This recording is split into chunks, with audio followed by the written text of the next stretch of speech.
उत्तर प्रदेश में चुनाव की तारीखों की घोषणा क्या हुई, पार्टियों के अंदर खलबली मच गई। पाला बदलने और आरोप प्रत्यारोप का दौर शुरू हो गया। इन सब के बीच स्वामी प्रसाद मौर्य ने पाला बदला तो उनकी जुबान भी पूरी तरह बदल गई। जिस बीजेपी में बैठकर 5 साल तक सत्ता की मलाई खाई, अब उन्हीं को सांप बता रहे हैं। स्वामी प्रसाद मौर्य ने कहा कि वो नाग रूपी संघ और सांप रूपी बीजेपी का खात्मा नेवला बनकर करेंगे। लेकिन सवाल यह है कि इतिहास क्या कहता है। इस रिपोर्ट में देखिए।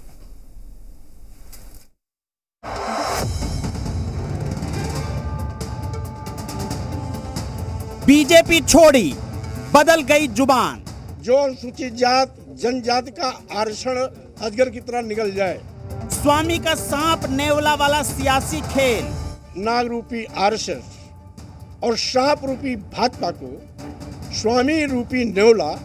जिस सरकार में 5 साल रहकर खूब मलाई खाई, कई मंत्रालय संभाले, लेकिन जैसे ही विधानसभा चुनाव नजदीक आए, स्वामी प्रसाद मौर्य को बीजेपी की नीयत में खोट दिखने लगा। पिछड़े और दलितों के दुश्मन नजर आने लगे और अब स्वामी प्रसाद मौर्य ने आरएसएस को नाग रूपी और बीजेपी को सांप बता डाला और खुद को नेवला बताने लगे। दूसरों का हक निकले। जो अनुसूचित जात जनजाति का आरक्षण अजगर की तरह निकल जाए। जो पिछड़ों का आरक्षण सीधे सीधे मस्त होकर के चट कर जाए। स्वाभाविक रूप से ऐसे नाग रूपी आरएसएस और सांप रूपी भाजपा को स्वामी रूपी नेवला उत्तर प्रदेश की धरती से खत्म करके ही दम लेगा। लेकिन जरा ठहरिए, स्वामी प्रसाद मौर्य जी, आपने संघ और बीजेपी को नाग और सांप तो बता दिया, लेकिन अब थोड़ी सी आपकी बात हो जाए। मायावती सरकार में रहकर 5 साल सत्ता का सुख भोगा। बीएसपी में मायावती के बाद नंबर 2 की हैसियत रखने वाले नेता कहलाए। सियासत का चक्र घूमा और फिजाओं में राम राम गूंजने लगा तो बीजेपी में शामिल हो गए। योगी आदित्यनाथ को मुख्यमंत्री माना, कई मंत्रालय संभाले और कार्यकाल के 5 साल पूरे किए और अब समाजवादी पार्टी से नैन मटक्का कर रहे हैं। मैंने दलित विरोधी, पिछड़ा विरोधी, किसान विरोधी सरकार के रवैये से शुद्ध होकर इस्तीफा दिया। इसलिए सियासत का सांप कौन है, इस पर बात ना करें तो ठीक होगा, क्योंकि आप जिसके साथ रहे, आपने उसे वक्त पर ठेंगा दिखा दिया और अब इंतजार किया जा रहा है उस वक्त का जब नई पार्टी में आप आस्था जताएंगे और उन्हें दलित पिछड़ों की हितैषी पार्टी बताएंगे। ब्यूरो रिपोर्ट, जी मीडिया। यूपी में चुनावी मौसम है और इस सियासी बयार में सत्ता की सुगंध ढूंढने वाले सियासतदान यहां से वहां हवा में उड़ रहे हैं। योगी सरकार के मंत्रियों के इस्तीफा देने का सिलसिला चल पड़ा है। विधायक भी पाला बदल रहे हैं। ऐसे में पाला बदल खेल पर सवाल उठना भी लाजमी है। कटा टिकट, भागे विधायक। समाजवादी पार्टी ज्वाइन करने जा रहे हैं। अब मंत्री के यहाँ आए हैं। आज समाजवादी पार्टी ज्वाइन करने जा रहे हैं। एक ही तरह की भगदड़, एक ही तरह के आरोप। शोषित, दलित, पिछड़ा अपने आप को ठगा सा महसूस कर रहा है। टिकटार्थी हैं बड़े स्वार्थी। यूपी में चुनावी मेला लगा है और इस मेले में सियासतदान खेला कर रहे हैं। चुनाव से ठीक पहले एक के बाद एक बीजेपी के विकेट गिर रहे हैं और रोजाना इस लिस्ट में नए नए नाम शामिल हो रहे हैं। सूत्र बताते हैं कि कई बीजेपी विधायक अभी भी कतार में हैं। अब तक स्वामी प्रसाद मौर्य, रोशनलाल वर्मा, ब्रजेश प्रजापति, भगवती सागर, दारा सिंह चौहान, धर्मवीर सिंह सैनी, मुकेश वर्मा और विनय शाक्य इस्तीफा दे चुके हैं। मेरे साथ में इस वक्त देवेश शाक्य जी हैं। बीजेपी छोड़ दी, विनय शाक्य जी ने समाजवादी पार्टी ज्वाइन करने जा रहे हैं। अब मंत्री के यहाँ आए हैं। इस्तीफा दे दिया है, देने जा रहे हैं। जी, आज समाजवादी पार्टी ज्वाइन करने जा रहे हैं। वक्त आप किसके साथ रहेंगे? मौर्य साहब के साथ हैं। स्वामी प्रसाद मौर्य जी जिधर कहेंगे उधर। अभी और कितने लोग हो सकते हैं जो 100 लोग आएंगे। 100 लोग जहाँ है वहीं पहुँचा देंगे। 47 थे, 47 में ही एक खुश है।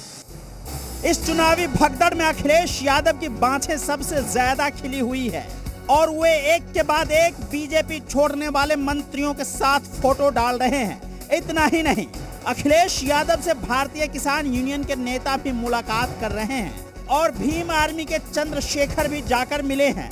इतना ही नहीं, all India Muslim personal law board ने भी अखिलेश के लिए खुलकर मैदान में बैटिंग करनी शुरू कर दी है। All India Muslim personal law board ने असदुद्दीन ओवैसी से अपील की है कि वह उन्हीं सीटों पर चुनाव लड़े जहां उनकी जीत पक्की हो। यानी कि all India Muslim personal law board ये चाहता है कि ओवैसी मुस्लिम वोटों का ध्रुवीकरण ना करें और इसका सीधा फायदा बीजेपी के सामने खड़ी टक्कर में समाजवादी पार्टी को हो। ब्यूरो रिपोर्ट, जी मीडिया। स्वामी प्रसाद मौर्य समेत कई नेताओं ने बीजेपी का दामन छोड़ा तो क्षेत्रीय पार्टियों की निकल पड़ी। निषाद पार्टी को इसका फायदा होता नजर आ रहा है। निषाद पार्टी के नेता संजय निषाद ने बताया कि वो जितनी सीटें चाहते थे उतने पर बात बन रही है। बीजेपी के साथ 15 से 18 सीटों पर उनकी बात हो रही है।